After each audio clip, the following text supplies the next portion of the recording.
দর্শক শ্রোতা, পিনাকি সহ এবং সাংবাদিক ইলিয়াস সহ যেসব ইনফ্লুয়েন্সাররা বিএনপির বিরুদ্ধে কথা বলে, মির্জা আব্বাসের বিরুদ্ধে কথা বলে, তারা নাকি টাকার জন্য এগুলা করে। তাই মির্জা আব্বাস বলেছেন যে টাকা লাগলে আমাদের বলো, চাঁদা তুলে দেব।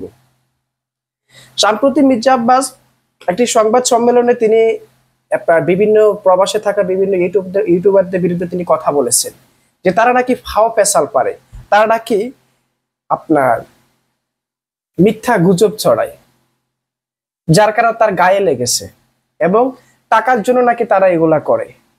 পিনাকি, ইলিয়াস এবং কনক সারোয়ারের মতো ব্যক্তিরা যদি টাকার কাছে বিক্রি হতেন, আজকে তাদের টাকার অভাব থাকতো না, হাজার কোটি টাকা তারা মালিক থাকতেন। কিন্তু তারা টাকার কাছে বিক্রি না হয়ে তারা দেশের জন্য কাজ করতেছেন দেশের বাইরে থেকে।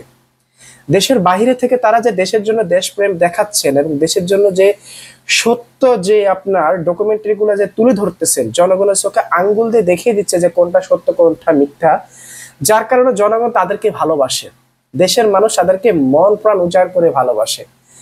এখন টাকা লাগলে আপনি আপনার পকেট থেকে দেন, আপনার যদি বাপের সাধ্য থাকে তাহলে আপনি চাঁদা তুলবেন কেন? আপনাদের চাঁদার টাকা কেনা খাইতে যাইবে? দর্শক শ্রোতা, পিনাকি বলেন, ইলিয়াস বলেন, কনক সারোয়ার বলেন, তাদেরকে আমি কখনো দেখি নাই যে তারা কোনো তথ্য প্রমাণ ছাড়া কোনো বিষয়ে কথা বলেছেন। পিনাকি ভট্টাচার্য তিনি তার ভিডিওতে ধরে ধরে নিউজ গুলাকে এনে এনে ধরে ধরে আঙ্গুল দিয়ে দেখিয়ে দিচ্ছেন যে কে কি করতেছে বা কে সবার আমল নামে এভাবে তুলে ধরতেছে, যার কারণে তাদের ভালো লাগতেছে না।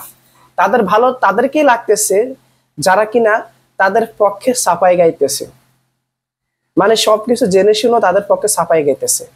আপনারা আমার চোখ তার অন্ধ না। আপনারা পিনাকি ইলিয়াসদের বিরুদ্ধে লেগে কয়জনের মুখ বন্ধ করবেন? আপনারা কি করতেছে সেটা তো জনগণ দেখতেছে। তা পিনাকি ইলিয়াসদেরকে আপনার চাঁদা তুলে টাকা দেওয়া লাগবে না, আপনি চাঁদা তুলে আপনারাই খান। আপনারা তো বলতেছেন যে আপনার এমন ভাবে চাঁদা তুলে যাতে কেউ না বুঝে, কিন্তু দেশের মানুষ সবই বুঝতেছে।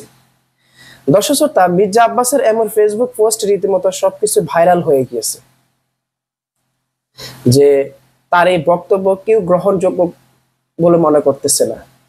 পিনাকি, ইলিয়াস বলেন বা কনক সারোয়ার বলেন, এই ধরনের ব্যক্তিরা আছে বলে আজকাল দেশের মানুষ এখনো সত্য সংবাদগুলো উঠে আসতেছে, সত্য ঘটনাগুলো এখনো মানুষ দেখতে পারতেছে।